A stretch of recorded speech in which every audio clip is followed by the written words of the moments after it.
In the beginning was the Word, and the Word was with God, and the Word was God.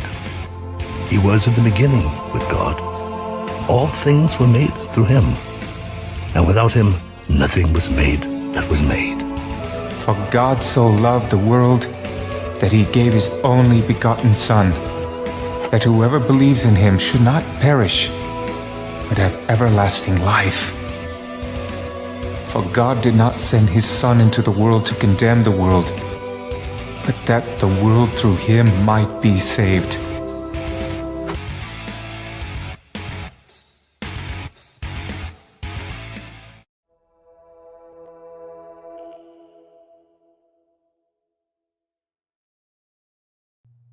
Well, good afternoon, ladies and gentlemen. Welcome to the show. It's Monday night, Bible study night. I'm your host, Jake Johnson, and tonight we're in the great book of Genesis. Way down there, chapter 38, verse 1. That's where we left off last night. That's where we're going to pick up tonight. How's your Monday? How you doing? I have had a day. I got all the parts. All the parts from my motorcycle came in today. And one of them wasn't even to my motorcycle. I didn't order it. And the one that was to my motorcycle was broken. So I got to get a refund and reorder and then wait for another one to show up, and hopefully it won't be broken. So, aggravating. Can't catch a break. Why do they do things like that? I had Amanda email the company as soon as I opened it and found it broken. Took a picture of it, sent it to them. They got back with it within 3 minutes. Bing. Oh, UPS X-rayed it and it exploded. They knew it. They knew it happens. Why would you let them do that? Why would you not put do not X-ray on the box if you're aware of that? It has magnets in it. And so when you X-ray it, apparently it weakens the magnets or makes them brittle or something. Anyway, what a nightmare. I have to remember the name of that company so I don't do business with them anymore. How's your weekend turning out? Or your week start turning out? How's your Monday? Is it a blah Monday? Or is it a yay Monday? Could be a yay Monday. Yay Mondays are nice. Other than that, it was a great day today. Nice, even work day. Went by fast. Didn't feel like I was there the whole day. Yeah, it's a good day. Good Monday. Other than that, that was the key. But there was a silver lining to that cloud. We had chili and grilled cheese for dinner. That's always a big plus in my book. So, fantastic. Who's first in chat? Amy, you're first in chat. Hi, Amy. She says, the book of James, as if my day couldn't get any worse. Blessed is the man that endureth temptation, for when he is tried, he shall receive the crown of life. Amen. Which the Lord hath promised to them that love him. That's a beautiful thing to think about and to look forward to. That crown of life is important. It means that you're somebody in heaven. Because apparently you are judged by the clothing you wear in heaven. Robes and crowns and jewelry and such. I know it's all a metaphor, but it's an interesting thing to think about. Thank you, Amy. And you get a gold star for being first in chat. Amy says, hi, Jake, Amanda, and Untethered Live. Chat, I am extremely busy tonight. I won't be commenting, but I will be listening. Have a great reading. Oh, that seems to be a pattern emerging out of that. Comment on if you wish. There's your gold star. Amanda says, hamburger helper and Amy. And hi, Untethered Live family. Good to see you all. I hope everybody is good. Tricked me up there. Hi, Jake. How are you tonight? Full, frustrated, furry, and flabbergasted. It's something else that starts with an F. How are you?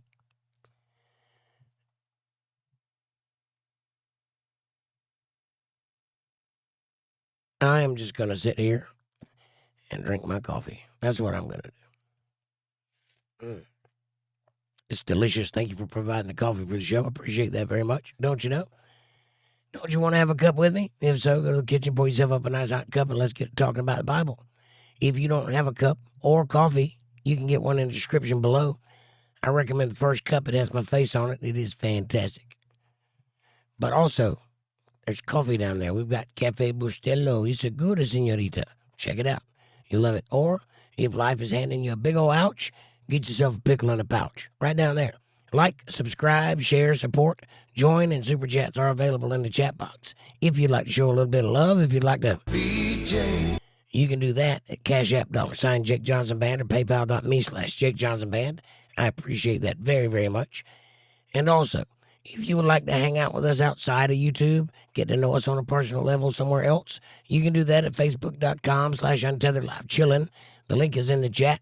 It's a great place to share pics, text, videos, and memes and get to know each other. There is a private chat over there, quasi-private. It's just us. It's not all of Facebook. It's just for us. So you can be reasonably sure you're having a private conversation over there. And there are videos that are updated regularly that are adjacent to or directly concerning the things we're talking about over here. So it's free, it's fun, it's entertaining, it's yours, it's available, it's up 24/7, so there's no reason you shouldn't go over there and check it out. I look forward to seeing you there. And now, on with the show. Amy says, hiya. Everyone was kung fu fighting. Their fists were fast as lightning. Yeah, I like kung fu fighting. Debbie's here. She says, hamburger helper hand. Hi, Debbie. Nice to see you, young lady. How art thou? Amy says, like, shared, and invited some friends. Yes, I'm going to lurker mode now. Love y'all. Love you too, honey. Work easy. Amanda says, Debbie, hamburger helper hand. Judy's here. She says, hey, everybody. Hey, Judy. Amanda says, Judy, hamburger helper hand. Judy says, hey, Amy. Hey, Jake and Amanda. Hi. How's your day going? Judy says, hey, Debbie. Aaron, what's up, brother? He says, everybody was kung fu fighting. That's right. Hiya. Nice to see you, buddy. How you doing? Where was you at yesterday? We were missing you. And Judy says, hey, Aaron. Amanda says, Aaron, hamburger helper hand. Aaron says, hey, back to all the beautiful people. Well, he's talking to me, obviously. And Judy says, water here. Water there. Everywhere, water. And not a drop to drink. Aaron says, my Monday has been soul draining. I hear you, buddy. You know, I've been thinking about getting on that and fixing my bike all day long. And when I got home and opened that package and found that part broke, I was not a happy man.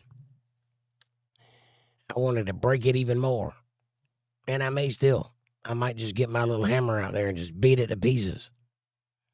It's cathartic. Toxic masculinity all over it. Amy says, hi, Judy, Debbie, and the beautiful Aaron. Oh, that's sweet. Aaron says, oh, dang.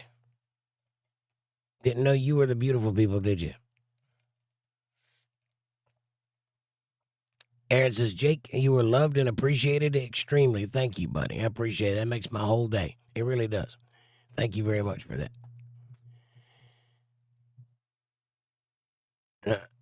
Amanda says he was tired.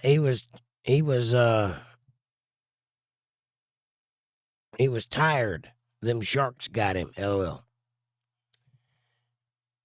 Yep, that'll do it. You go to wrestling sharks, that'll wear you out. I went for a walkabout yesterday. I walked day before yesterday, somewhere the other day. I walked to town. It's about 8 miles round trip. 8 miles round trip. Maybe a little longer. Maybe 9 miles. Anyway, I'm 51 years old, and I shouldn't be walking 8 miles. I learned that. I learned that yesterday. My calves are still burning today. So, I won't be doing that anymore anytime soon. But it was a good experience to learn. And also that I'm stubborn enough to get there and get back. Anybody else would have give up Not me. I could have Ubered for $20. I wasn't wasting the $20. But it was a nice walk. It was nice and sunny. Got a nice little tan on my shoulders. See that?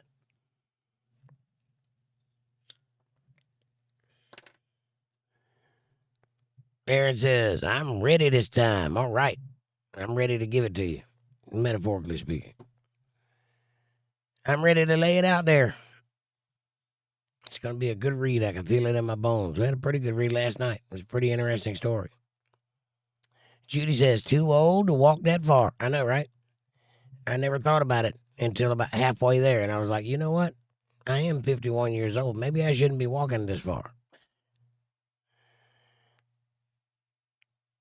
And you do what you got to do, I guess. Fab Daddy, what's up, buddy? He says S and eyes. Ear, S, and eyes. Ears and eyes. Okay. What's up, buddy? Nice to see you. Amanda says, Fab Daddy, hamburger over hand. And Judy says, hey, Fab. And Aaron says, no work, Amanda. They doing me dirty. No work? That ain't good.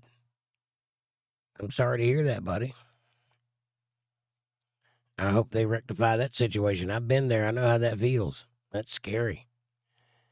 If you live like I do, paycheck to paycheck or money to money, and the work dries up and you can just start seeing things come and due and there's nowhere to go, yeah, that sucks. If there's anything you need help with, let me know. I will be there for you. Be there for you. Because I'm a friend. Judy says, doesn't everyone live that way, Jake? Probably most of us do, yeah. There are people that don't, for sure. There are people that have way more money than they have sense. I'm not one of those people. I've never seen enough money, ever. I don't think there is enough money in the world. Because no matter how much money I've ever made, and I've made a lot of money, it takes every penny of it. And I'm not a spender. I don't go blow money either. I just pay bills, and I hadn't bought a new pair of pants in 2 years, you know.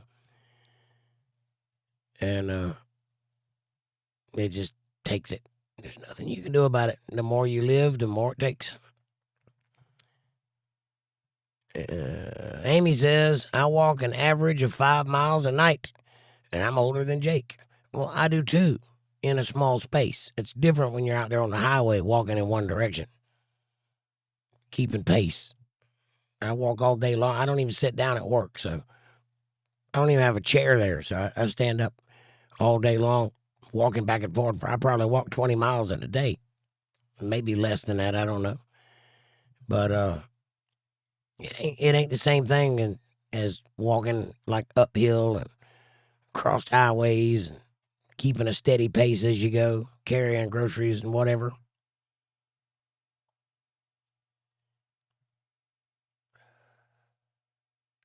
I've always wondered what the difference was because you are technically doing that in your office or wherever you are. I had a job one time. It was a big factory job. I was making conveyor belts. And the building was like, I don't know how big it was, but it took up 4 blocks. And the parking lot was the 5th block over. So it was like 4 football fields in size, maybe longer. And I worked at that end, and I had to park at that end. So every day I spent 15, 20 minutes getting to the job site from the car. And they took 2 breaks a day, so you'd have to walk back out the building to take a break. So I spent half the day walking back and forth. I felt like I was walking more than I was working. It wasn't, but it felt that way. It was a long walk to get outside. It didn't make a lot of sense to me. I was like, you ought to issue people bicycles or something.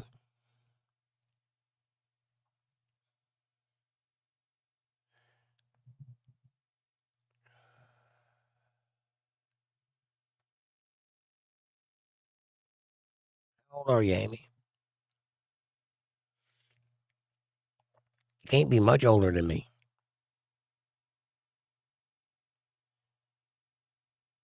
If you don't mind me asking, you don't have to answer that.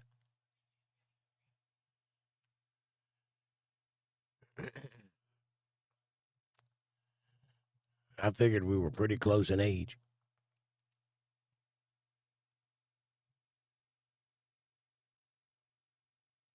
But anyway, we got a great read coming up tonight. It's talking about Jacob still and his foray into becoming the patriarch of the 12 tribes and all that happens to get us into that position, which is eventually going to form the basis of the Middle East that we know of today.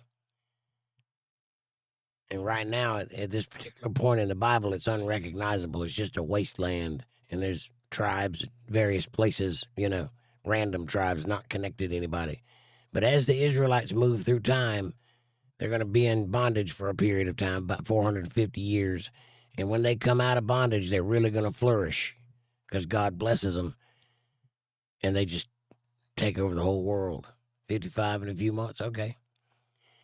I didn't figure you were that much older than me. Well, happy few month early birthday. Don't walk to town. It's not fun. Let me tell you that from the future. Don't walk to town. You'd think your feet would hurt. My feet don't hurt at all. They're fine. My calves hurt, though. My calf muscles. I feel like I've been running uphill for a year. Linda Davis is here. Hi, Linda. She says, I'm here. The party can start. Yes, it can. I was waiting on you. Judy says, I'm old enough to be your mom, Jake. Maybe. My mom was 69 in 2015 when she passed away.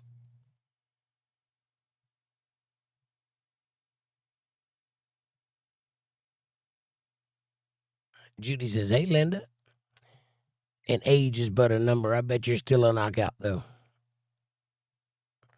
Amber says, I was born in 77. Hey, Amber. Amanda says, Linda, hamburger upper hand. You were born the year Elvis died. 76. Never mind. Debbie says, I'm old enough to be Jake's older sister.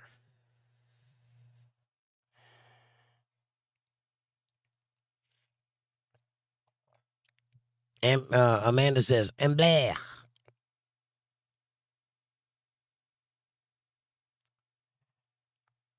Apparently, nobody can say that. It's like the exception to the rule of language. It is the tongue twister. So I've heard. My sister, by the way, is 7 years older than me. Amanda says, I think Aaron and I are the same age. LOL. We the youngins. Right on. Well, it wasn't that long ago I was your age. Amber says, good evening, friends. Hearts and hands. Hamburger helper hands. Nice to see you, Amber. Are you ready for a good time?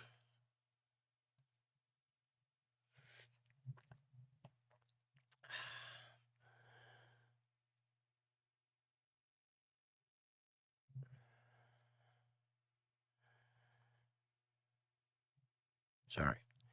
Debbie says, less than 10 years apart. So can't be his mom like Judy. I mean, you could be my mommy. I'd take it. Amber says, I think you're correct, Jake. I think Elvis died 2 weeks before I was born. Somewhere in that area. Either 76 or 77, but I think it was 76. I remember I was in a white Plymouth in the back seat going down the highway when it came on the radio, the news. And I think that was 77. I'm not real sure. I remember my mama crying, and I didn't understand why she was upset. I heard the radio, but I didn't know she knew the guy on the radio, I didn't understand that Elvis, everybody knew who Elvis was. Judy says, my daughter's going to be 54, Jake. Oh, nice. I will be too eventually.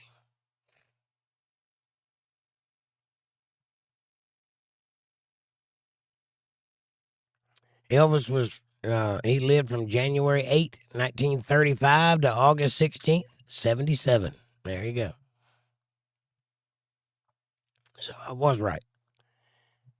Debbie says 76 was the bicentennial year, so I think it was 77. I think you're right. That's what Amanda just said. He did die in 77. How about that? And what a waste. That's one of the world's biggest losses right there. Or not. Could you imagine what Elvis would be right now if he'd have lived? He'd probably be dead right now, but he probably would have lived on into the 80s, 90s. He might have made it to 2000, 2002, something like that. I imagine he would have just been like Tom Jones, a Vegas act that never went away. Elvis was a Capricorn? Yeah, baby, says Amanda. And Judy says drugs. Yeah. He was on a lot of them, but they were all prescription. He didn't know he was doing anything wrong. He was avidly against drugs, street drugs. He thought he was doing what his doctor told him to do. I mean, I'm sure he knew he was overdoing it, but I don't think he thought in his mind that he was doing anything illegal. Amber says, Nana always told me my mom went into labor because he died. Almost 2 weeks to the day he passed. Wow. Aaron says, I'm back. That's amazing. I didn't even know you left.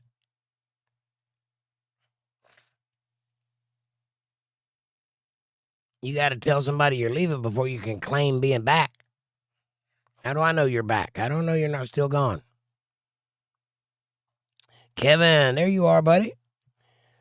Kevin says, hello, Jake 3, Amanda, and everybody. Hi, Kevin. Nice to see you. We've been worried about you. Been missing you. Amanda says, Kevin, hamburger overhand. And Linda says, hi, Kevin. Amy says, Elvis didn't die. He went on tour with Michael Jackson.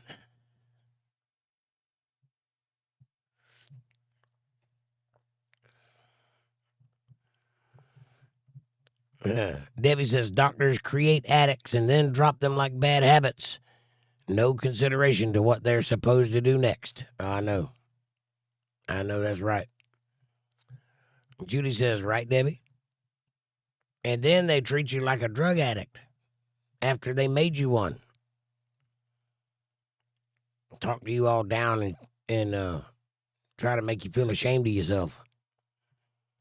Now, how dare I do what you instructed me to do? What it is. What's up, brother? He says, hello, Jake, and to all this Untethered Live. Aaron says, and Bigfoot, Amy, he's the drummer. Right on. Fab Daddy says, 𝕊𝕦𝕕𝕪 just passed away. I don't know who that is. Am I supposed to know who 𝕊𝕦𝕕𝕪 is?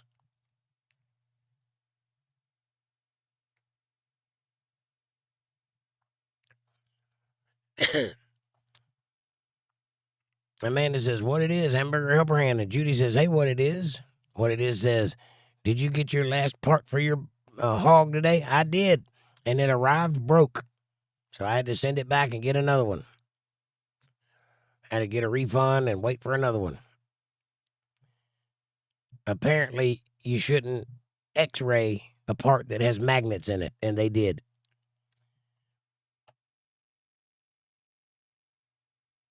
Amanda says, Aaron, you were born in 81, right?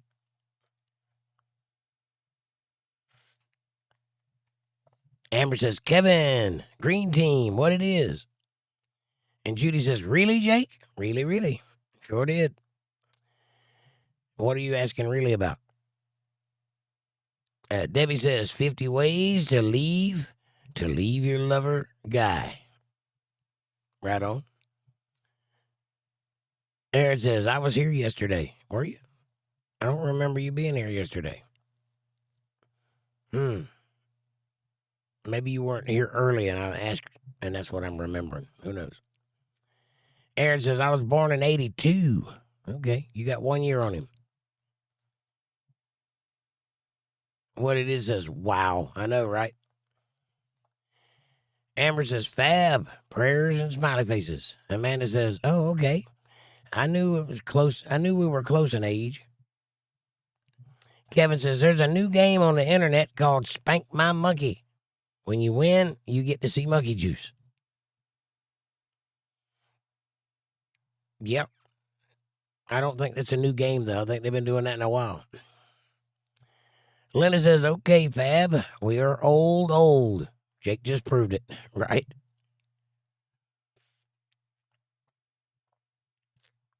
Amber says, Kevin, smiley, smiley. Who's 𝕊𝕦𝕬𝕪? What it is says, hello, Amanda and Judy. And Judy says, you don't know who 𝕊𝕦𝕬𝕪 is? I don't. I know who Neil Diamond is.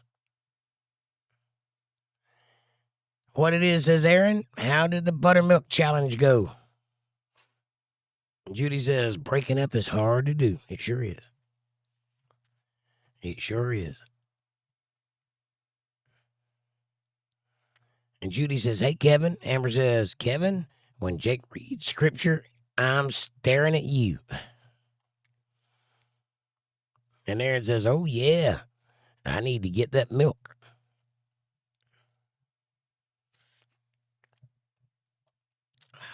And Judy says, that's his famous song. Oh, breaking up is hard to do? Okay. I guess I do know who 𝕊𝕦𝕬𝕪 is. I just didn't know the name. Debbie says, breaking up is hard to do. A Sedeka song. Kevin says, Judy, I remember Neil. Amanda says, OMG, I found a video today. I was like, what is this? Wow. I will put it in the community chat later. All you will wonder, what did I just watch? Shaking my head. Yeah, I needed to know what that is all about. What are you talking about? Kevin says, Neil. I got it. I knew who you were talking about. Even if you put the E in the wrong place, I knew who it was. Angela Ashkin says, hello, all. Hey, Angela. How are you? How's your Monday? Amber says, eyes. Angela says, Amber. Amanda says, Angel. Hamburger Helper Hand. And let's just say it's a man video. All right, then. Judy says, hey, Angela. Angela says, Amanda Hart and hello, Jake. Hi, Angela. Nice to see you. Glad you could come join us tonight. What it is says, 𝕊𝕦𝕬𝕪 was a songwriter that wrote songs in the 60s that were hits. Part of the hit team writers group. Okay. There's a few of those. I probably heard a few of his songs. Are you Neil or Bob? Asks Debbie. Or is that just what you do?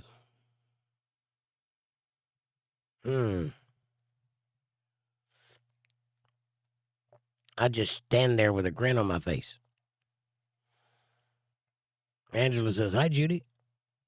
There's no kneeling or bobbing for me. Thank you.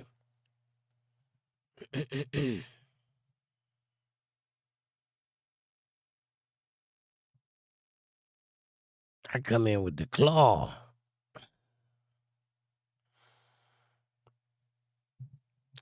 Angela says, hi, Judy. I think I read that one already. All right. It is 9 o'clock. Let's get after it, shall we? If you got your Bibles handy, crack them open to the great book of Genesis, chapter 38, verse 1, and we shall begin. Let's go down, shall we? Let me get my book out and mark my chat. Kevin says, what do you call a guy that has no legs or arms in the ocean? Bob.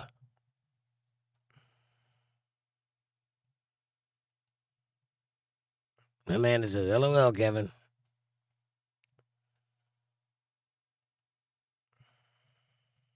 All right.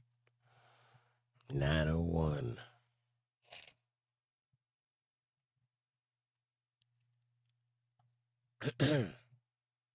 When we left off, Jacob had been sold into slavery by way of some Midianites that came by and found him laying in a pit that his brothers had thrown him in.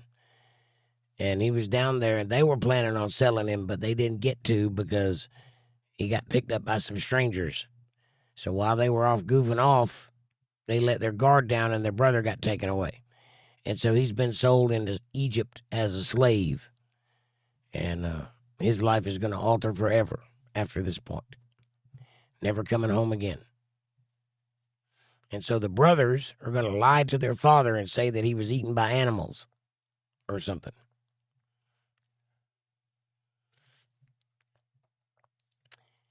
And then we pick up.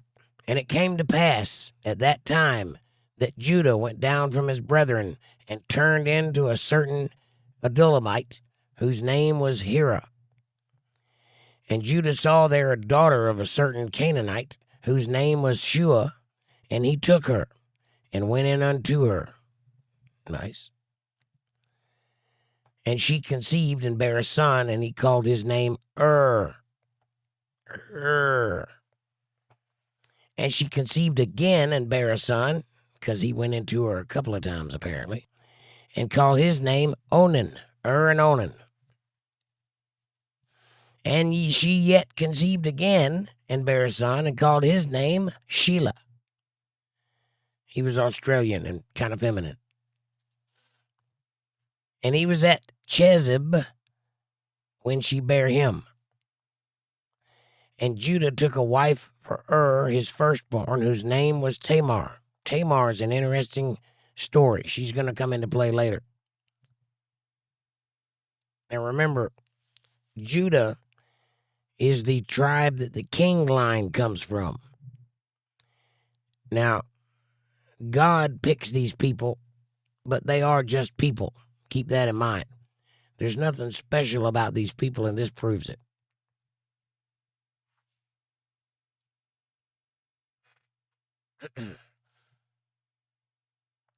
So don't forget about Tamar. And Judah's firstborn, was wicked in the sight of the Lord, and the Lord slew him. Was not a good dude. But that leaves Tamar a widow and in the care of Judah. And Judah said unto Onan, Go in unto thy brother's wife and marry her, and raise up seed to thy brother, as is customary in those days. If you have a family member, a brother, who dies on the battlefield, you are to take over his family and raise his children in his stead. And if you make pregnant his wife, you are to give that child his namesake, because it's his child, it's his wife, and you're just being like a substitute, right? So if your brother dies in battle, you go and take care of his wife. That way she's got somebody to take care of her, and she has a home, and she doesn't get put out because she lost her man. But when you give her children, it's not your child, it's your brother's child, because it's his wife. Does that make sense? That's the way it was in the old days. And Onan knew that the seed should not be his.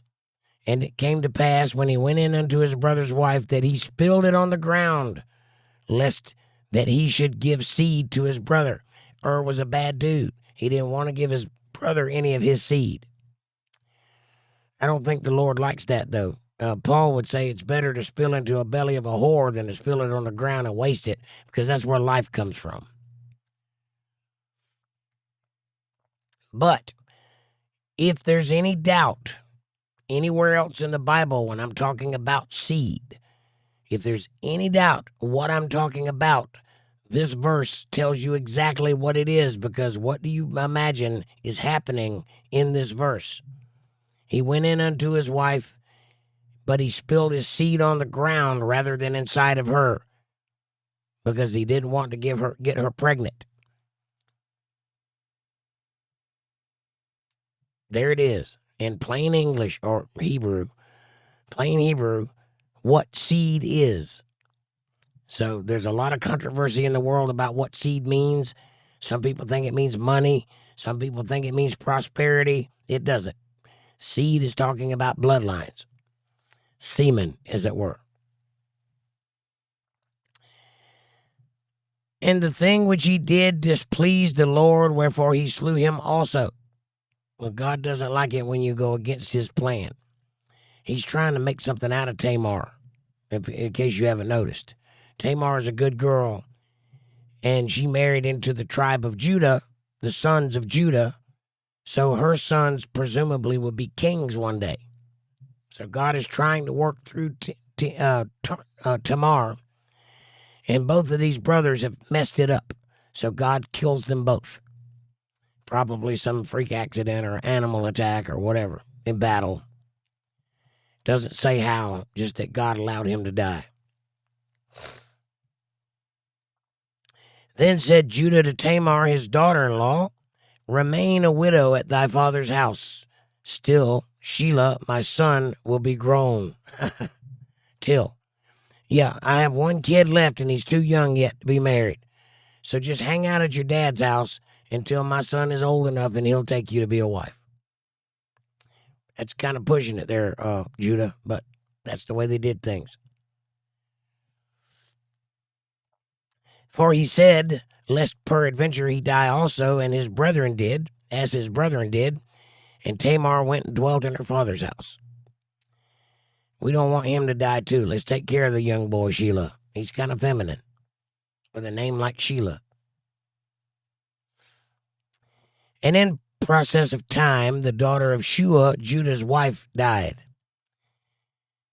And Judah was comforted, and went up unto his sheep shearers in Timnath, he and his friend Hira, the Adullamite.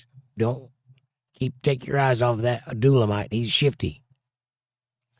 He's going to get Judah in all kinds of trouble. Watch and see. So his wife dies.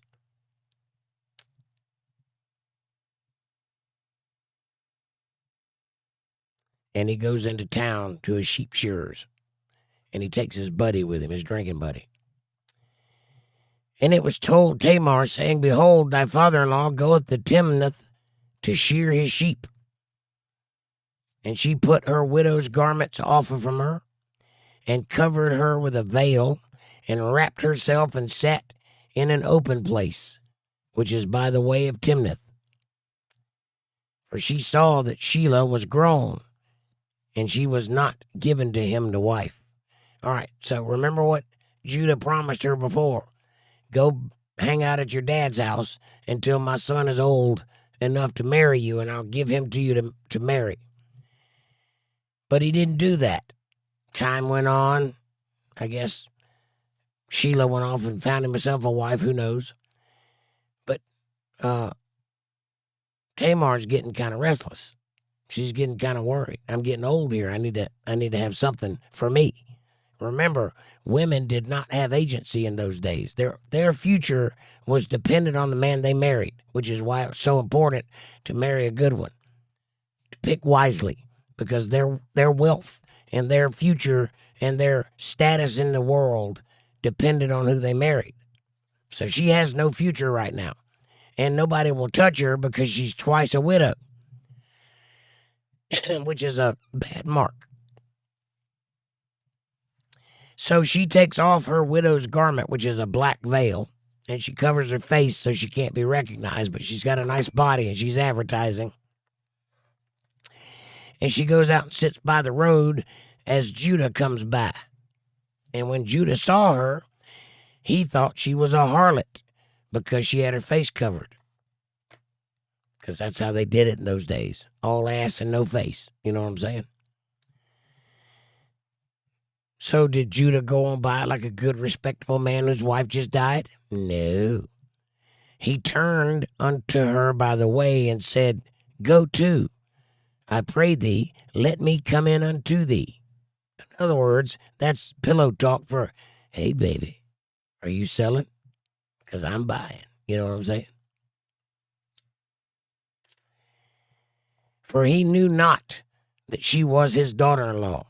He'd never even looked at her that closely. Ew, she's a widow. Ew. And she said, to her credit, what wilt thou give me that thou mayest come in unto me? And he said, I will send thee a kid from the flock. And she said, wilt thou give me a pledge till thou send it? He said, I'll pay you later for some sex today. And she said, do you have any collateral? And he said, what pledge shall I give thee? Which translation, I don't have anything on me. What would you like? And she said, that's a nice ring you have on there. And that's a nice bracelet you have. And that's a nice staff that you have. Don't tell me you don't have credit, buddy. You want some of this? Pony up. She said, thy signet and thy bracelets and thy staff that is in thine hand. And of course, he gave it to her. And he came in unto her, and she conceived by him, obviously. The force is strong with Judah, you know what I'm saying? If you use Judah's toothbrush, you're going to get pregnant.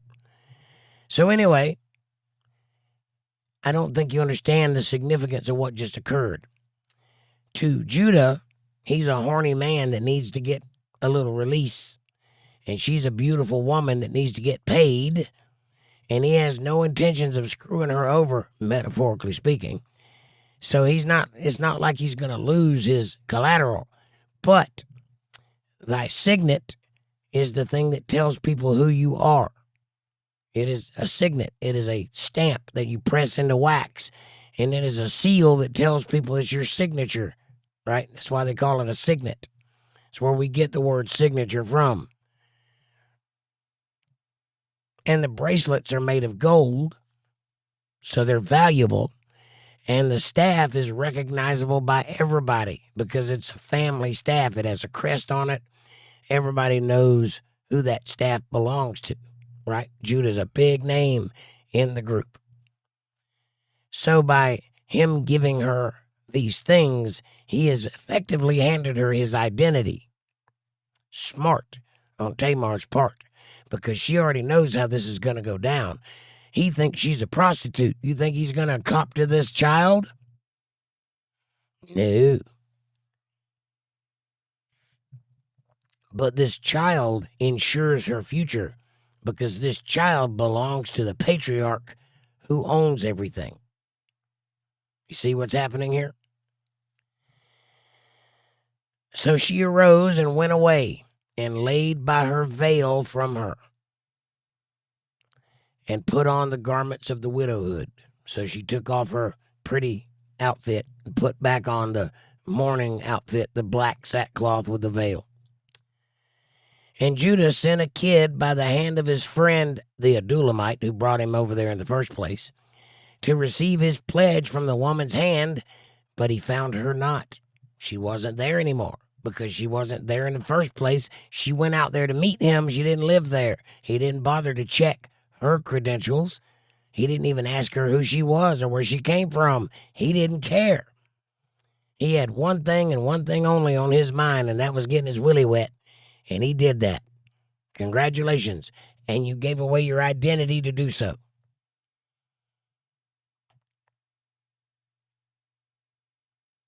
So his buddy Abdullah can't find her. She's not where he says she was. And obviously she doesn't have any kinfolk there. Nobody recognizes her because she's not from there. But then he asked the men of the place, saying, where is the harlot that was openly by the wayside? She was open for business yesterday. Where's she at? And they said, there's no harlot in this place. We don't do that kind of thing here. I don't even know what you're talking about. And Judah said, let her take it to her, lest we be shamed. Behold, I sent this kid, and thou hast not found her. Let her keep the signet and the staff so that we don't get shamed. She got something out of the deal. We're not held responsible. I sent the calf like I said I would. She wasn't there to receive it. That's not on me. She's got my staff and my bracelets and my signet. Deal accomplished. Okay. It came to pass about 3 months after that it was told Judah, saying, Tamar, thy daughter-in-law, hath played the harlot, and also, behold, she is with child by whoredom. Oh, really? My daughter-in-law's a whore? Really? Says Judah. Well, we'll just see about that. Let's go get her. Judah said, bring her forth and let her be burnt. It's awful harsh there, Judah. Ain't no daughter-in-law in my family going to be a whore. We don't put up with that kind of thing in Judah's house. Really. When she was brought forth, she sent to her father-in-law, saying, by the man whose these are, am I with child? Talking about the stuff that she kept. And she said, discern, I pray thee, whose are these? The signet, the bracelet, and the staff. Talking to her father. Talking to her father-in-law, sorry. So, here's Judah's in a pickle. Judah's got the whole family standing around. And he's talking about burning her at the stake for being a whore and having a child out of wedlock. How dare you treat my son this way? Both of them who've died in your honor. How dare you live in my home around my family and be a whore? And she said wisely, yes, I had sex out of wedlock. And yes, I am with child. And the father of this child belongs to these things here. And she lays them out. You want to talk about sweating bullets? Judah is sweating bullets right now because he knows what just went down. And Judah acknowledged them and said, she hath been more righteous than I. You think? You're the guy that was out there doing the prostitute, not her. She's looking out for her future that you denied her. You're the one out there. You should be burned at the stake. He says, because that I gave her not Shelah my son, and knew her again no more. I turned my back on her because I didn't want to deal with her. I didn't give her the son I promised her. So she did right. I did wrong. But at least you can learn from your mistakes. And it came to pass in the time of her travail, when she started to give birth, that behold, twins were in her womb. Judah gave birth to twins. Isn't that interesting? Twins keep popping up here in the Bible. And it came to pass when she travailed that the one put his hand out, and the midwife took and bound upon his hand a scarlet thread, saying that this child came out first. So what we're describing here is babies being born breech. I don't know if you know what that is, but sometimes a child can get twisted up in the womb, especially if there's two of them in there, and they come out backwards or sideways or any random way other than head first, which is the way they're supposed to come out. This one came out hand first. So she put a thread around its arm so that she would know which one was first when they came out. Because in the melee, you'd lose which one was which, right? And it came to pass, as he drew back his hand, that behold, his brother came out. And she said, how hast thou broken forth? This breach be upon thee. Therefore his name was called Pharez, which means pushed my brother out of the way and came first, because I'm that kind of scrappy.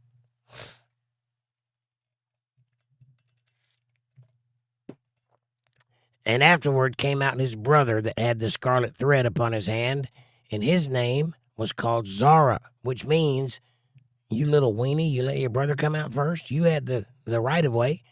Why didn't you come on out? No, you had to sit in the back and wait for him to come by first. So he's going to get all the glory, and you're going to be the little wiener in the background. Congratulations. That's what it means in the Greek. And Joseph was brought down to Egypt, and Potiphar, an officer of Pharaoh. Potiphar is the captain of the guard of the Pharaoh. Captain of the guard. An Egyptian brought him of the hands of the Ishmaelites, bought him of the hands of Ishmaelites. So Joseph, we're back on Joseph now. A little detour into Judah's life, and now we're back to the story that we started with. Joseph was brought to Egypt as a slave in a caravan of slaves. And Potiphar bought him off the boat, or off the caravan. And Potiphar is the captain of the guard to the Pharaoh. So Joseph is technically a servant to the Pharaoh now. As far as slaves go, that's a pretty good position. Bought him of the hands of the Ishmaelites, which had brought him down thither. And the Lord was with Joseph, yes. And he was prosperous man. And he was in the house of his master the Egyptian. And his master saw that the Lord was with him. He saw how lucky he was and how smart he was, how charmed. And that the Lord made all that he did to prosper in his hand. Joseph was one of those guys that would fall backwards into success. He didn't have to try. He didn't have to work. He didn't have to toil or struggle. Everything he touched turned to gold. If he made a bet, it would win threefold. If he built a house, it would stand the test of time. Everything he touched was just perfect. He was just that kind of lucky. Every decision he made was the right one, you know. And Joseph found grace in his sight, and he served him. Joseph was a good servant. He obeyed his master, and he was loyal to him.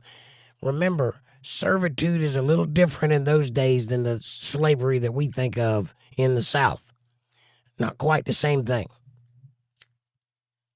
He was like a butler in the house, right? Kind of. But the Egyptian made him overseer over his whole house. And all that he had, he put into his hand. So that's the kind of guy Joseph was, that even though he was a slave, Potiphar liked him a lot. Like he trusted him. He gave him reign over the whole house. And everything that Potiphar owned went through Joseph's hands. It's a pretty smooth place to be. And I do mean everything. That's going to bite him in the ass. But not because he wasn't loyal. He is a loyal, obedient servant. He's a good man. A man of God. Don't forget that.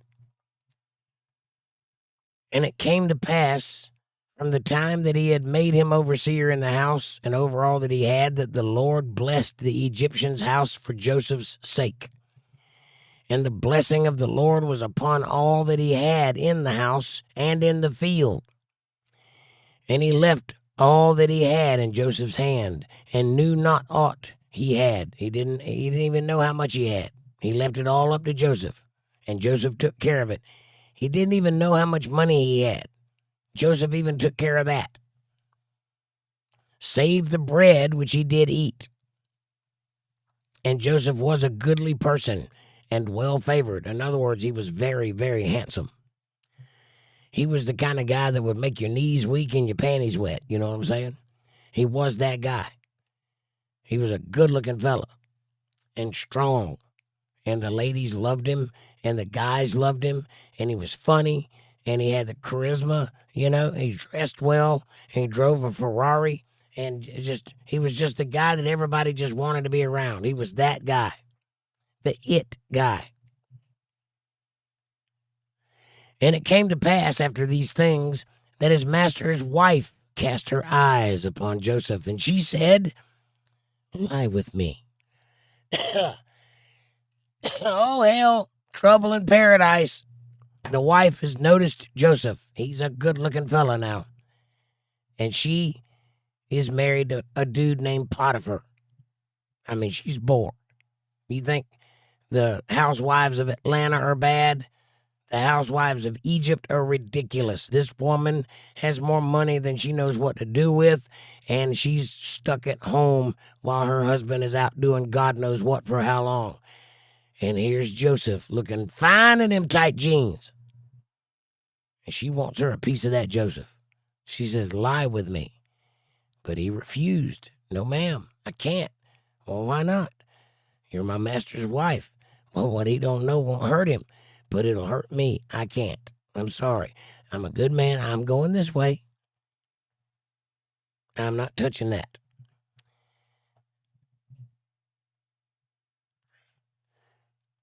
Oh, Aaron sent 10 gift memberships. Thank you, Aaron. God bless you, my friend. Let's see who got them.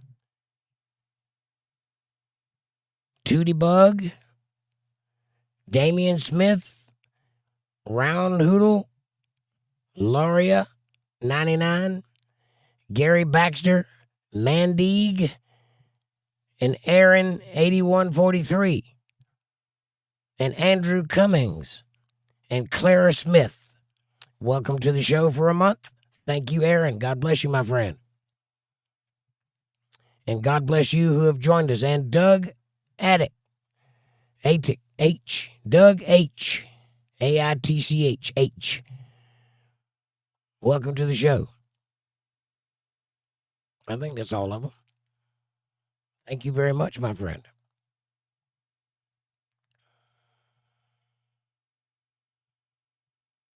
All right.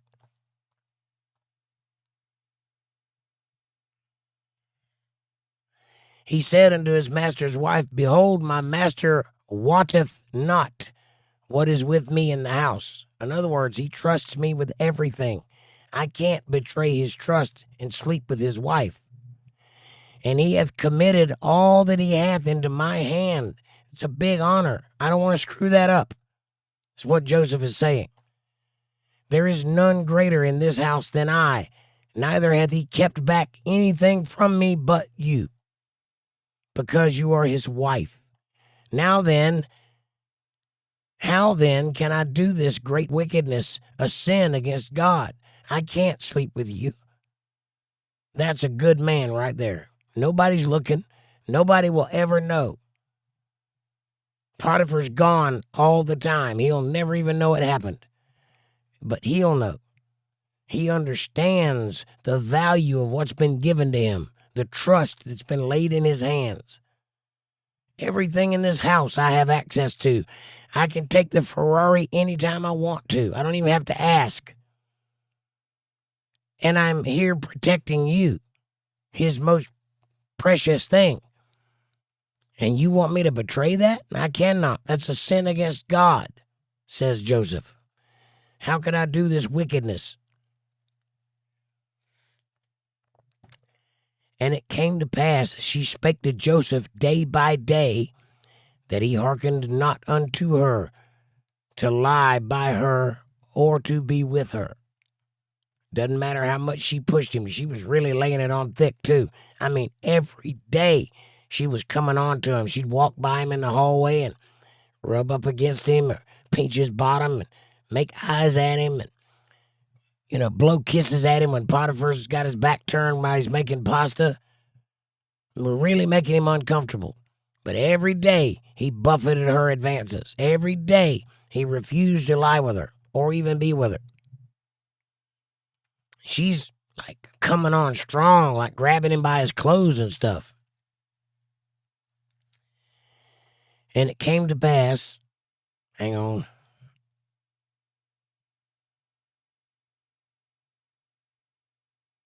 And it came to pass about this time that Joseph went into the house to do his business. He went to the bathroom. And there was none of the men of the house there within. He was alone with her, and he's doing his business. And she caught him by his garments, saying, Lie with me. And he left his garments in her hand and fled and got him out of there. So he was buckling his breeches up when she grabbed hold to his pants and said, Come on, have sex with me. And he jumped out of his pants and ran, leaving her holding his breeches. But he got the hell out of there. He don't want to be in that situation. There's no witnesses in the house. He don't want to be in a place where he can get me too'd. But it came to pass when she saw that he had left his garment in her hand and was fled forth, that she called unto the men of her house. You know where this is going? And she spake unto them, saying, See, he hath brought in a Hebrew unto this to mock us. And he came in and to lie with me. And I cried with a loud voice. And it came to pass when he heard that I lifted up my voice and cried, that he left his garment with me and fled and got him out. Is that what happened? This bitch is straight up lying about him. This is a tale as old as time. This is not the first time or the last time that this has happened. Her advances were ignored and she got jealous, and rather than taking it like a normal human being, instead she's a self-righteous, entitled shithead that just accused him of trying to rape her because he wouldn't sleep with her. To the men of the house who will kill him on sight. And now she's going to proceed to break his best friend, Potiphar, who trusts him with everything. She's going to destroy that relationship too, because she couldn't have him. Some things are more valuable than your desires. A friendship like that is the most valuable thing in the world. It is hard to come by. For you to break that out of jealousy, that really makes you a really spiteful, wicked person who don't deserve the breath you're breathing.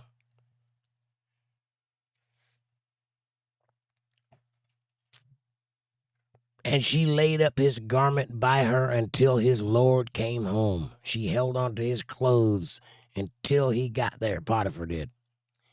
And she spake unto him according to these words, saying, the Hebrew servant, she got racist too, by the way. Look at the black guy over there. The black guy tried to rape me. That's what she just said. Which thou hast brought unto us came in unto me to mock me. And it came to pass as I lifted up my voice and cried because I'm so innocent, that he left his clothes laying there as he left, hoping he wouldn't get caught. But I got his clothes. See, here's the proof. You think Potiphar believes her? You think Potiphar knows what kind of woman he's married to?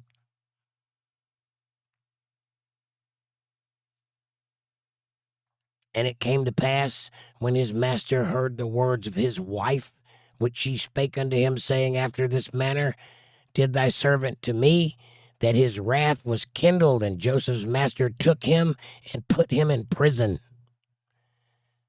a place where the king's prisoners were bound, and he was there in the prison. But the Lord was with Joseph and showed him mercy, and gave him favor in the sight of the keeper of the prison. So the keeper of the prison, the warden, liked him a lot because he played Jailhouse Rock and he played, Merle Haggard. And the warden kind of dug this guy. So he's like, hey, man, we can be buddies. I'll let you slide on yard duty. Whatever.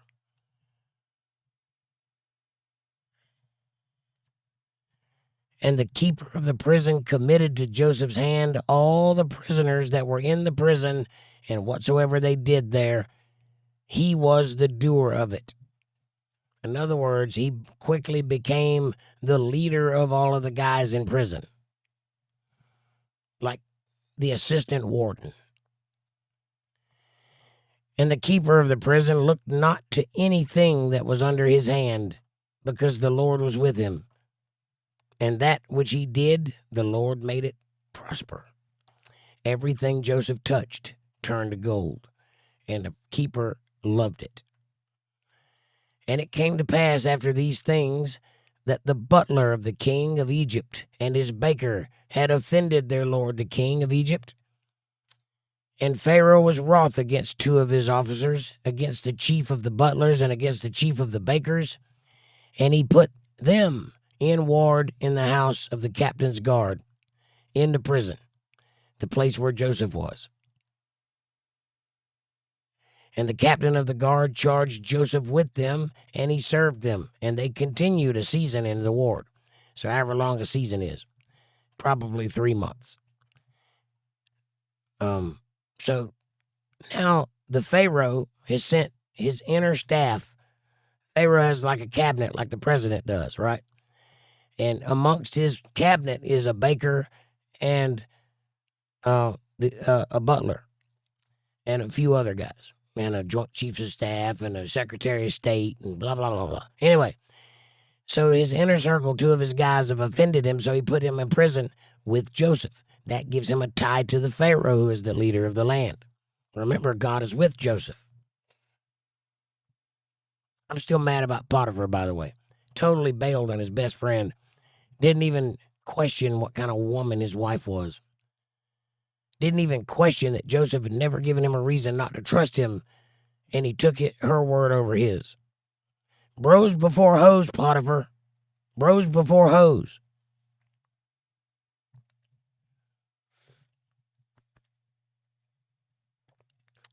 One for me. One for my homie.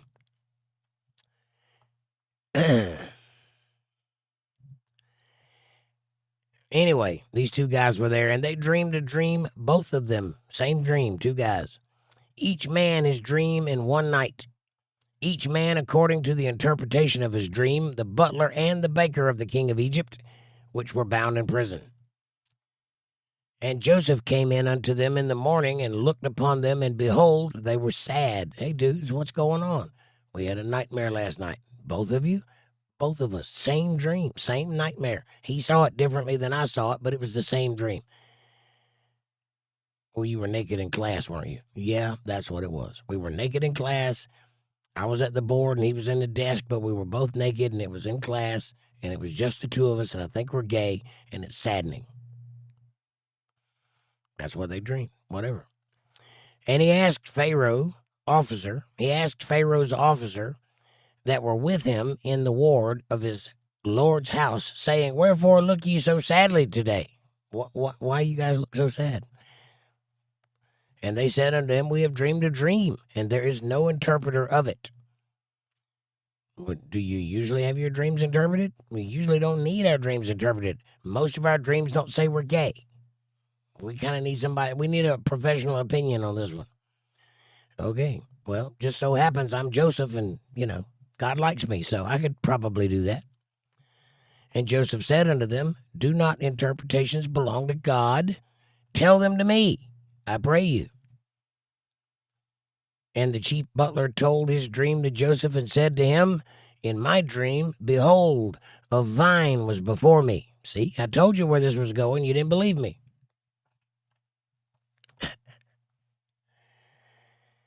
And in the vine were 3 branches, and it was as though it budded, and her blossoms shot forth, and the clusters thereof brought forth ripe grapes. And the Pharaoh's cup was in my hand, and I took the grapes and pressed them into the Pharaoh's cup, and I gave the cup into the Pharaoh's hand. And Joseph said unto him, This is the interpretation of it. The 3 branches are 3 days. Stay with me now. Yet within 3 days shall Pharaoh lift up thine head, and restore thee unto thy place. And thou shalt deliver Pharaoh's cup into his hand, after the former manner when thou wast his butler.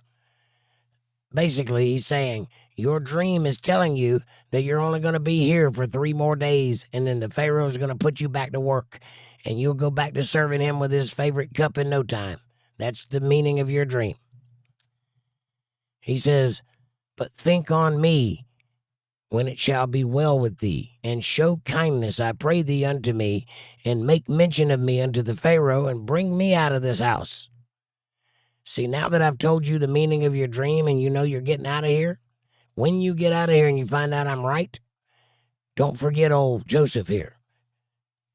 Convince the Pharaoh to let me go too. You'll be in his favor because you'll be serving him his favorite drink in his favorite cup. That will be the time to ask. Get me out of here, dude. Or at least send me some cigarettes. Maybe with a file and a birthday cake or something.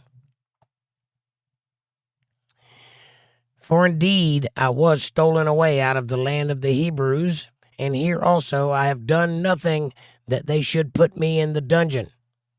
Yeah, I didn't do anything wrong. I don't belong in prison. Such is the way of prisons, though, Joseph. Most people that are in prison don't deserve to be there. The ones that do are on the streets, continuing to do what they deserve to be in prison for. And when the chief baker saw that the interpretation was good, he said unto Pharaoh, I also was in my dream. Yeah. And behold, I had 3 white baskets on my head, and the uppermost basket was of all manner of baked meats for Pharaoh, and the birds did eat them out of the basket upon my head. And Joseph answered and said, oh, that dream just means you're cuckoo for Cocoa Puffs. You're a retard. Don't worry about that dream.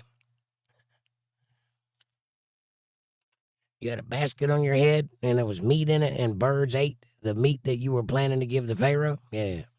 This is the interpretation thereof. 3 baskets are 3 days. Yet within 3 days Pharaoh shall lift up thy head from off thee, and shall hang thee on a tree, and the birds shall eat thy flesh from off thee. And he was like, whoa, whoa. I did not want to hear that. That's not what I intended here. I thought I was getting out, right? Like the other guy. No, your dream it sucks. Sorry. And it came to pass on the 3rd day, which was Pharaoh's birthday, that he made a feast unto all his servants, and he lifted up the head of the chief butler and of the chief baker amongst his servants, and he restored the chief butler unto his butlership, and he gave the cup into Pharaoh's hand, just like the dream interpreter had said. But he hanged the chief baker as Joseph had interpreted to them. Yet did not the chief butler remember Joseph, but forgot about him. As you do. You make all kinds of promises when you're in jail. As soon as you get outside, those promises are in the past. Jail is in the past. You don't want to think about it anymore. It's a done deal. What's there is there, and what's here is here, and ne'er shall the twain meet ever again.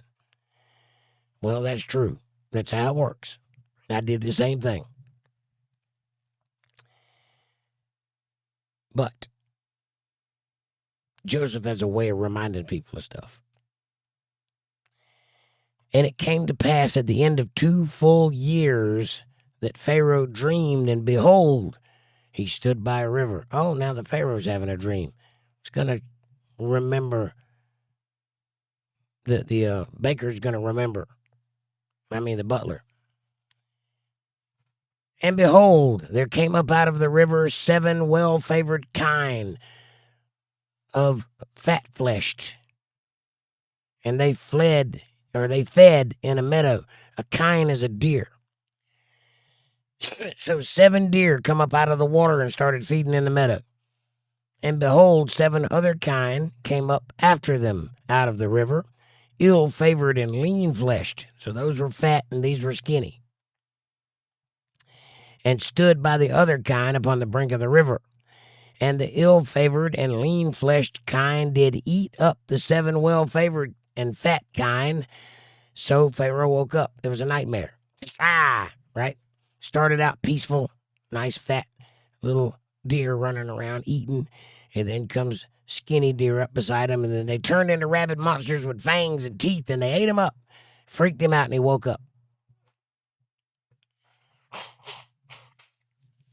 Excuse me. And he's like, oh my God, what a dream. And he slept and dreamed a second time, and behold, 7 ears of corn came up upon one stalk, rank and good, big, fat, thick ears of corn with lots of corn on them. And behold, 7 thin ears, and blasted with the east wind, sprung up after them. Crappy little whiffy maize, not even good corn. And the 7 thin ears devoured the 7 rank and full ears, because corn have teeth apparently. I don't know how they devoured them. Maybe they just osmosisly sucked them into, I don't know. Don't ask. It's a dream. I don't know how corn eats corn. And Pharaoh woke up, and behold, it was a dream. Oh my God. It's only a dream. For a minute there, I thought corn could eat corn, which is cannibalism, by the way. And it came to pass in the morning that his spirit was troubled. Yeah, that corn dream was freaky. You imagine corn with teeth? Ugh, I'm not going to sleep well tonight. And he sent and called for all the magicians of Egypt, and all the wise men thereof. And the Pharaoh told him each one his dream. But there was none that could interpret them unto Pharaoh. Yeah, because those are weird dreams. Then spake the chief butler unto Pharaoh, saying, oh, I do remember this guy that did this thing for me one time. And he was right. So maybe you want to give him a shot. He says, remember my faults this day. And Pharaoh was wroth with his servants, but put me in ward in the captain's guard's house, both me and the chief baker. And we dreamed a dream in one night, I and he, and we dreamed each man according to the interpretation of his dream. And there was there with us a young man, a Hebrew servant to the captain of the guard, and we told him, and he interpreted to us our dreams, to each man according to his dream he did interpret, and it came to pass as he interpreted it to us, so it was. Me he restored unto mine office, and him he hanged. Really? That's pretty impressive. So 2 for 2, right? Yeah. Well, get that guy over here. Let's see if he can figure out what my dream is. But you tell him, if he can figure it out, I will buy him a new suit or something. But if he can't, I'm going to kill him, because I'm in a killing mood. It's good to be the king. I'm going to kill the guy if you don't do this. Okay, go get him. So Pharaoh sent and called Joseph, and they brought him hastily out of the dungeon, and he shaved himself and changed his raiment and came in unto Pharaoh. And Pharaoh said unto Joseph, I have dreamed a dream, and there is none that can interpret it. And I have heard say of thee that thou can dream a dream to interpret it. Or thou can understand a dream to interpret it. Sorry, I don't know where that came from. Thou can understand a dream to interpret it. And Joseph answered Pharaoh, saying, it is not in me. God shall give Pharaoh an answer of peace. And Pharaoh said unto Joseph, in my dream, behold, I stood upon the bank of a river, and behold, there came upon out of the river 7 kine, fat kine, well-favored, and they fed in the meadow, and behold, 7 other kine came up after them, poor and very ill-favored and lean-fleshed, such as I never saw in the land of Egypt for badness. And the lean and ill-favored kine did eat up the first 7 fat kine, and when they had eaten them up, it could not be known that they had eaten them, but they were still ill-favored as at the beginning. So I woke up. They didn't even gain weight. They still looked they were zombie deer is what they were. They ate them and still looked zombified. It was freaky. Oh, also, and I saw in my dream, behold, 7 ears of corn came up on one stalk, full and good, and behold, 7 ears with withered, thin, and blasted with the east wind sprung up after them. And apparently they had teeth, because the bitter corn eat the big corn. It was scary, man. The thin ears devoured the 7 good corn ears, and I told this unto the magicians, but they were stupid, so they didn't know the answer. There was none that could declare it to me. I told it to the wise men, and they didn't know diddly squat. I don't even know why they call them wise men. They're not wise at all. And these magicians with their card trick, come on. Penn and Teller can do better than that. And Joseph said unto Pharaoh, the dream of Pharaoh is one. God hath shown Pharaoh what he is about to do. The 7 kine are 7 years, and the 7 good ears are 7 years. The dream is one. They're not 2 separate dreams. They're the same dream. You're just seeing it in different ways. The 7 thin and ill-favored kine that came up after them are 7 years, And the 7 empty years blasted with the east wind shall be 7 years of famine. This is the thing which I have spoken unto Pharaoh. What God is about to do, he showeth unto Pharaoh. Behold, there comes 7 years of great plenty throughout the land, all the land of Egypt. And there shall arise after 7 years of famine, and all the plenty shall be forgotten in the land of Egypt. And the famine shall consume the land, and the plenty shall not be known in the land by reason of famine following, for it shall be very grievous. And for that the dream was doubled unto Pharaoh twice.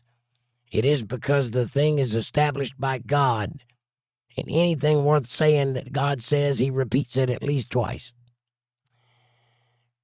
I added that part. God will shortly bring it to pass. Now, what just happened here?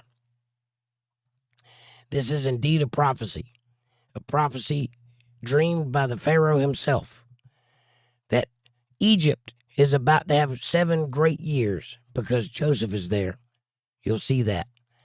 But after that 7 years, there's going to be 7 years of famine that is going to be like 14 years of famine. It's going to be bad. I mean, you won't even be able to find grass to eat. That's how bad it's going to get. They'll eat all the animals. They'll eat all the insects. They'll eat all the bark off the trees. They'll eat all the grass off the ground. And it still won't be enough. People are going to starve to death. It's going to be terrible. The land will stink from death. This is not a good thing. But you're in luck. Why? Because the guy with the coat of many colors is here. I'm Joseph, Imhotep in your language, and I am the first architect and the first doctor and the first engineer and the first real wise man, and I can save you from this, and in the process, make you the richest man on planet Earth. I will bring Egypt into the golden era, the one that Egyptologists will look back on and say they did 6,000 years ago. But it'll be because of us that we had all of that. You'll build pyramids. He didn't say any of that, but that's what happened.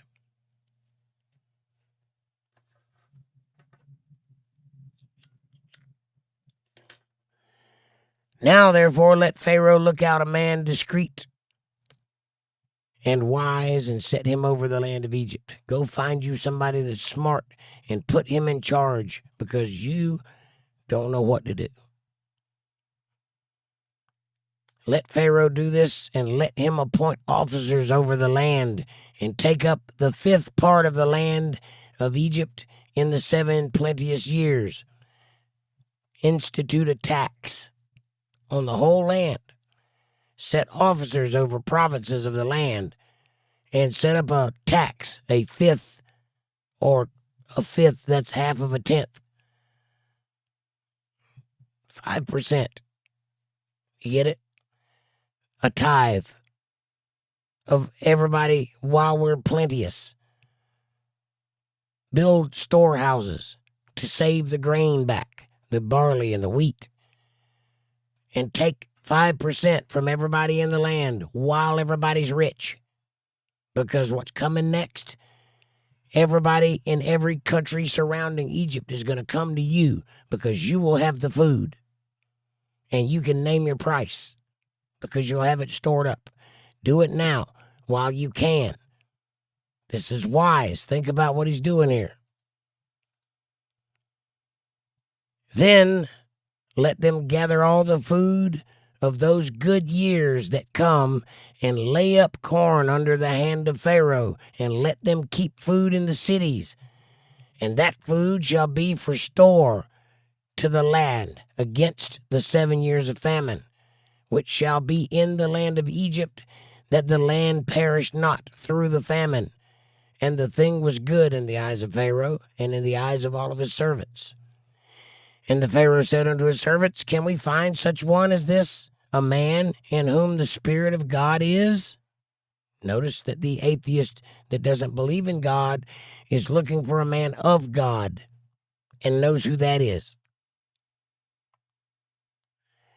And Pharaoh said unto Joseph, For as much as God hath showed thee all this, there is none so discreet and wise as thou art.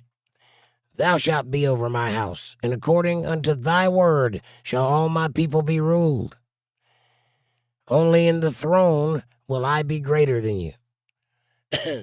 Basically, the Pharaoh of Egypt just gave Joseph the power of the Pharaoh of Egypt. Gave him a ring and everything. The only thing that makes him greater than Joseph is the throne. Joseph can't take the throne, but he has power over all of the land to make any decision he wants. He is, in effect, the ruler of Egypt now. That's called falling upwards, ladies and gentlemen. And the Pharaoh said unto Joseph, See, I have set thee over all the land of Egypt. And Pharaoh took off his ring from his hand and put it upon Joseph's hand, and arrayed him in vestures of fine linen, and put a gold chain about his neck, and made him to ride in the second chariot which he had. This is like Air Force One and Air Force Two. What's the helicopter's name? You know what I'm talking about? What? Air Force One and Marine Force One. So Joseph is in Marine Force One, second chariot. And they cried before him, Bow the knee. And he made him rule over all the land of Egypt. And Pharaoh said unto Joseph, I am Pharaoh, and without thee shall no man lift up his hand or foot in all the land of Egypt. You have the say over it all. And Pharaoh called Joseph's name Zaphnath-Paneah, or Imhotep.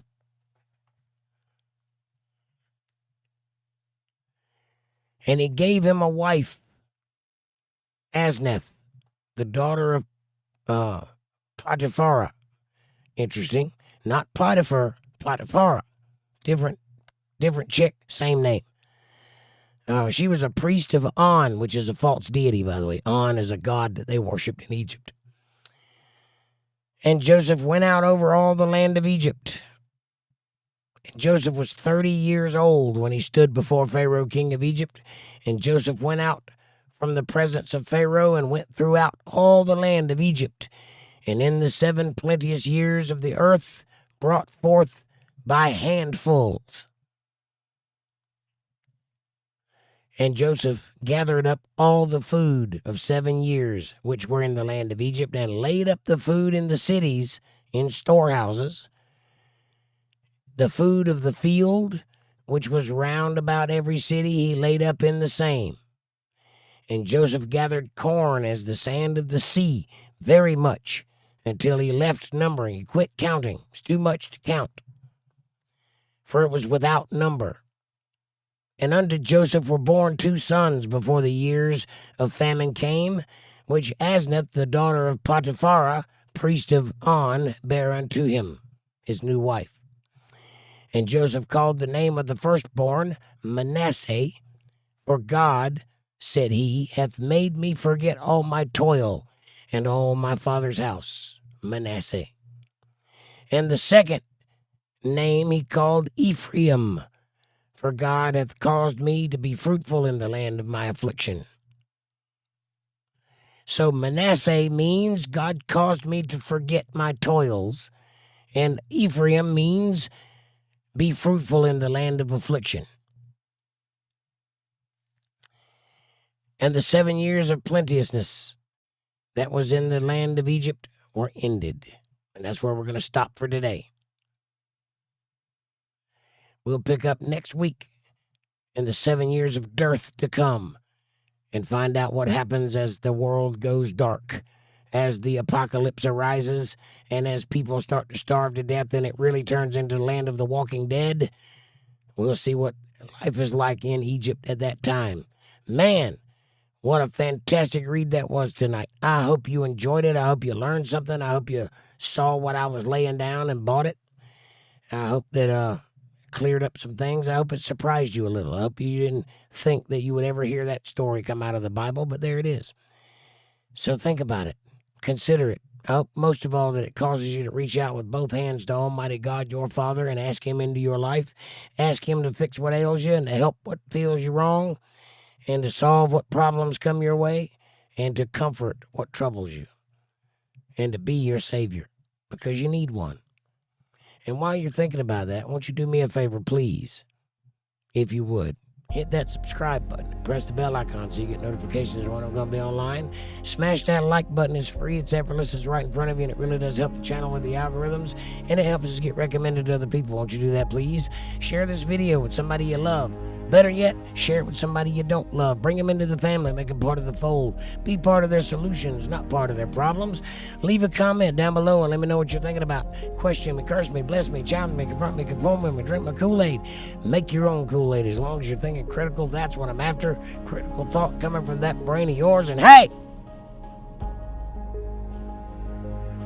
If you love the Word of God and you can see the value in what I'm trying to build here, if you can see what I'm trying to do and you would like to help me do it, get yourself a J tag, become a member of the channel, buy a t-shirt, throw a super chat in the chat box. But if you feel led by God to send tithes, offerings, or love offerings to this humble ministry where you are taught the Word of God and you feel like it's a good transaction, you can do that by going to paypal.me/jakejohnsonband, or if you're a Cash App user, $jakejohnsonband. Every little bit helps. It is a win-win. Of course it is. It's a blessing to me, but it's a blessing to you too, because God notices when you take up His mantle, when you work for Him, when you help His people, when you reach out to bring people closer to Him. He watches, He notices, and we live in a reciprocal universe. Whatever you put out comes back. I promise you that. Now, I will do everything in my power to be worthy of that support. I will answer all of your questions and comments as I always do right now. Okay. Questions, criticisms, comments, catharses, catalogs, Krakatoas, anything else that starts with crabs? What do you got?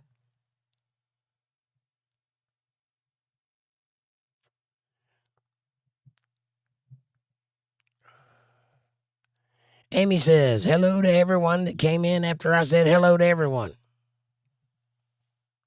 Right on. Amanda says, LOL, Kevin. Amber says, there's a heart that's surprised to see a hamburger helper hand surrounding him.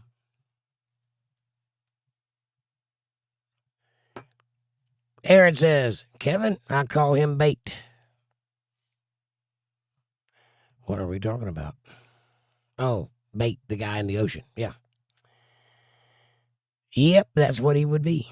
No arms, no legs, bait. A lure. Judy says, hey, Amber. Aaron says, Amy is 37. Is she now? Amber says, Judy, smiley face heart. Amber says, this name reminds me of the old country song, A Boy Named Sue. Which name? Potiphar? Or Joseph? Or Imhotep? Or Pharaoh? Or Potiphar? I don't know. Which name? Aaron says, I can't think of Tom Jones without thinking of Carlton. It's not unusual to be loved by anyone. Yep. Yeah, he made that famous. Thank you very much for the 10 gifted memberships. I hope they keep them. I hope they show up and listen to the show.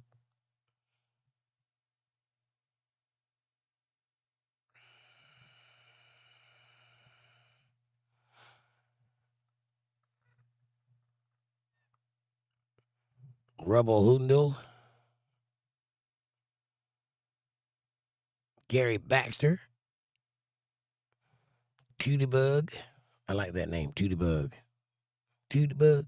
Ooh, ooh. A bunch of names.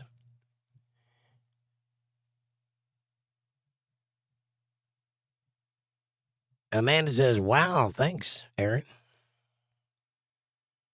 And then my chat jumped. Hang on. Aaron says, right on. Judy says, holy cow, Aaron. Ooh. Aaron says, I like this book, obviously. And I like it too. Amanda says, LOL, you would, Aaron. Smiley face. Aaron says, well, I never read it, and now I understand it more. Amen. That's the whole thing we're trying to do here, so congratulations, we're doing it. Amanda says, oh, okay, I see now. Aaron says, oh, dang.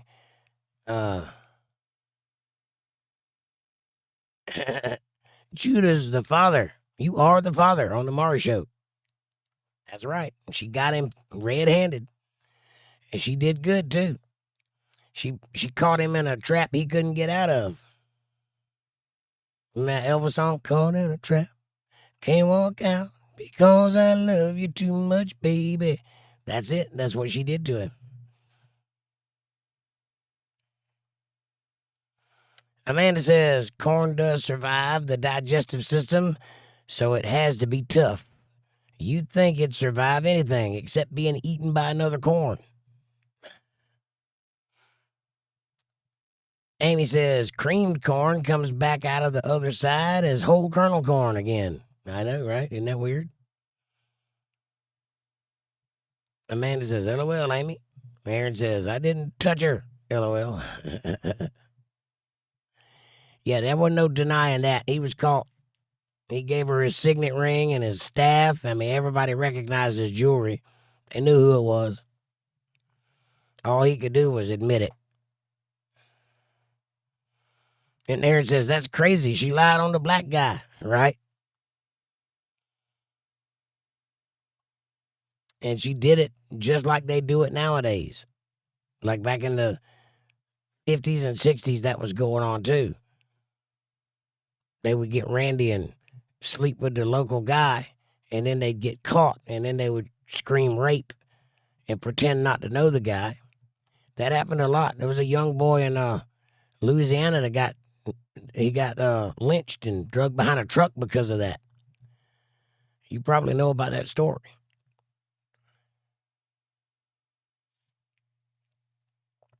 Amy says, LOL, Aaron. And good read, Jake. Thanks. Thank you, Amy. I appreciate you listening. I hope it was enjoyable. Amanda says, great read, Jake. Thank you. Woohoo. Thank you, Amanda. I appreciate it. I hope you enjoyed it, too. Kevin says, another good read, Jake. Thank you, Kevin. I hope you enjoyed it. Judy says, good read, Jake. Thank you, Judy. I hope you enjoyed it. And Linda says, thank you, Jake. Thank you, Linda. I hope you enjoyed it. Amber says, tonight's read was heavy. Lots of thought. Wonderful reading, Jake. Thanks. Thank you, ma'am. I appreciate it, and I hope you enjoyed it. Amanda says, if you have crabs, then you are itchy. Right? Debbie says, Kevin is a crab. Does that count? If you have him, it does. Amber says, Debbie, smiley, smiley. Amy says, it's not a case of crabs unless you have more than 24. Right? That's just a 6-pack of crabs. Otherwise, or a 12-pack. Amanda says, LOL, Amy.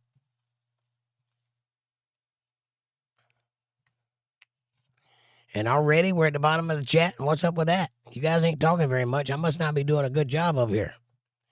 I must not be inspiring thought. I'm trying. I mean, who else would say a dude in the Bible was driving a Ferrari? Who would draw that line? Me. That's who. Come on. Can I get an amen up in here?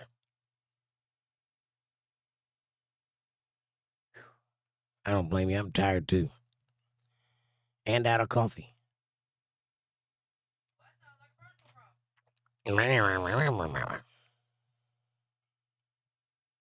Debbie says, amen up in here. Thank you very much. I appreciate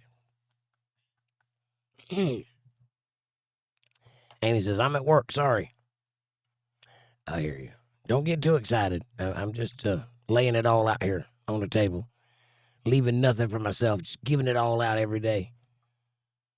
I'm just teasing. Linda says, we're all being good students and paying attention. I appreciate that. Thank you. I just want you to have fun. That's all. I'm just shooting above having fun. If anything else happens, that's a blessing. But I'm trying to make it enjoyable, which is hard to do because, have you ever read the Bible? There's a lot of words in that thing, a lot of big ones that aren't funny at all.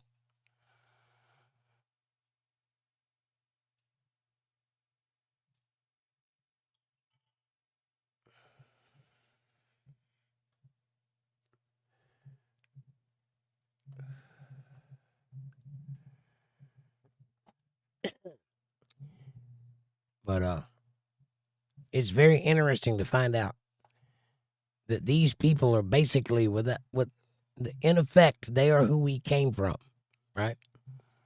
Maybe not all of us the exact same person. Maybe there's some delineation there, but these are the people that we descend from. These are our families back there.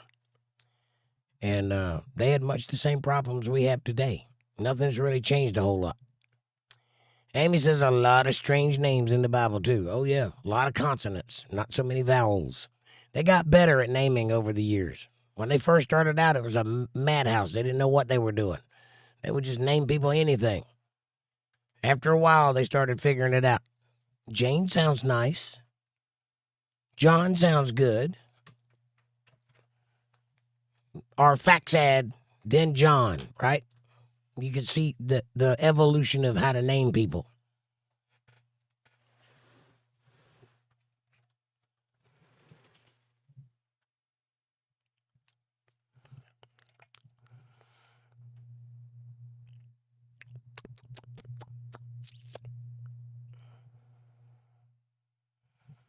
It's like Adam, when he was naming all the animals, you could tell he was getting tired towards the end of the day.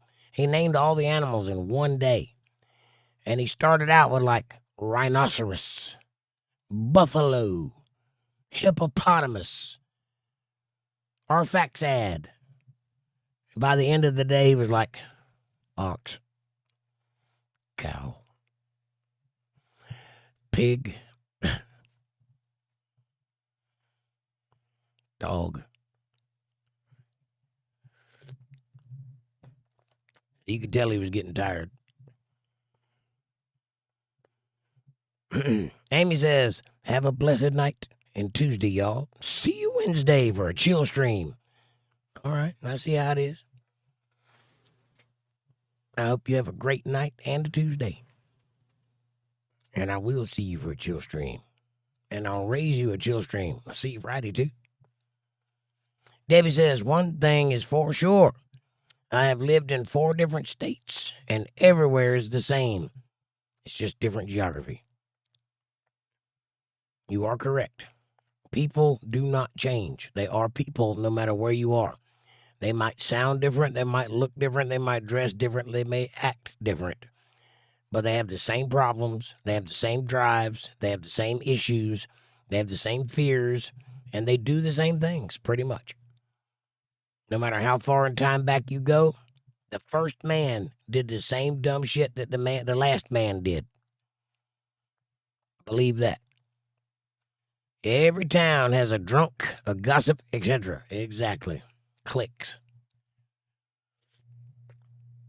Even in the Bible. Same with work. The names and faces are different, but the same people. Yep. Amanda says, good night, Amy. Judy says, good night, Amy. And Linda says, agreed, Debbie. Yep. Even way back then, these people that we're reading about, they are as real as we are today. And that's one thing I'm trying to impress upon people. That's why I keep drawing modern, lines. I keep trying to modernize the story because they are real. This is not a fairy tale. These are real people that had real lives and did real things. And they lived and they had fears and they had anxieties and they had work days and they dreaded things and they got hungry and, had upset stomachs and a flu season, and they're as real as we are. And if you can see it that way, it brings the story alive in a different way. And also, a lot of people are guilty of this. They'll read the Bible and think it all happened at one time, right? The story is just like, meow. No. These things took time, right? Then when they went out to journey, it took days to get somewhere. They were walking or dragging a cart or riding a horse. It took time to get places. It took time to affect change. It took time to make people change their minds and things like that. So you got to build that into the story also. It's easy to think of Jesus just walking around in a circle and talking to everybody. And he walked all over the place. He was in lots of places.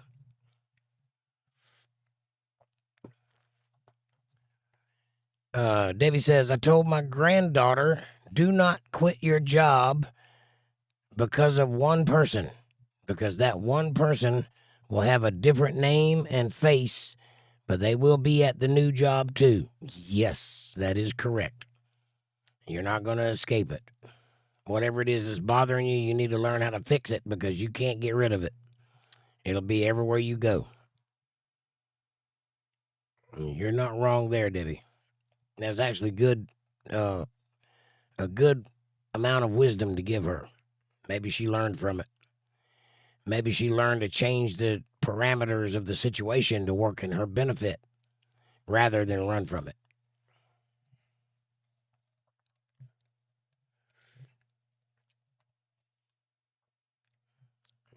That's one thing I try to keep up on is good wisdom, because that's in short supply these days. Seems like they stopped doling it out in my generation. This generation don't seem to have any of it. I hadn't seen any of it anyway, have you?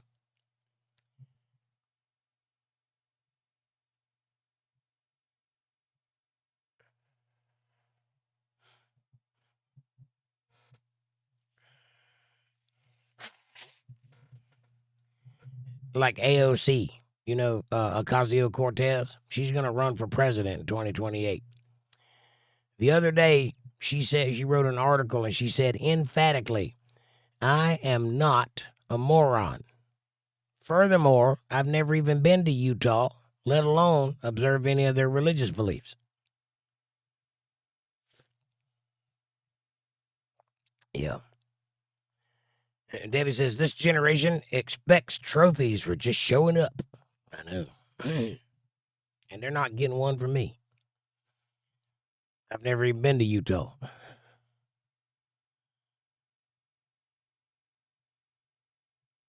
All right, it's 10:19. I'm going to bed. Thank you all so very much for listening to the read tonight. I hope you got something out of it. I hope you learned something good. And I hope you come back for more on a Wednesday. I'm going to go crash now.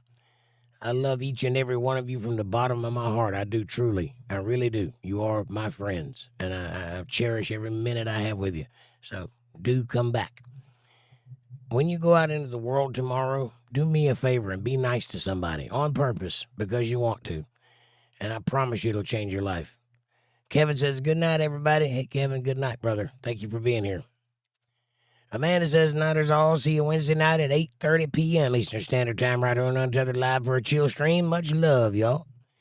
And Amber says, thank you, Miss Hammer, for sharing Jake. Oh, thank you. Judy says, bye, y'all. Bye, Judy. Amber says, y'all have a blessed night. We will, and you do the same. Linda says, good night, all. Good night, Linda. Thank you for being here. And thank you all for being here. Have a great night. God bless you all. I'll see you Wednesday. Thanks for watching.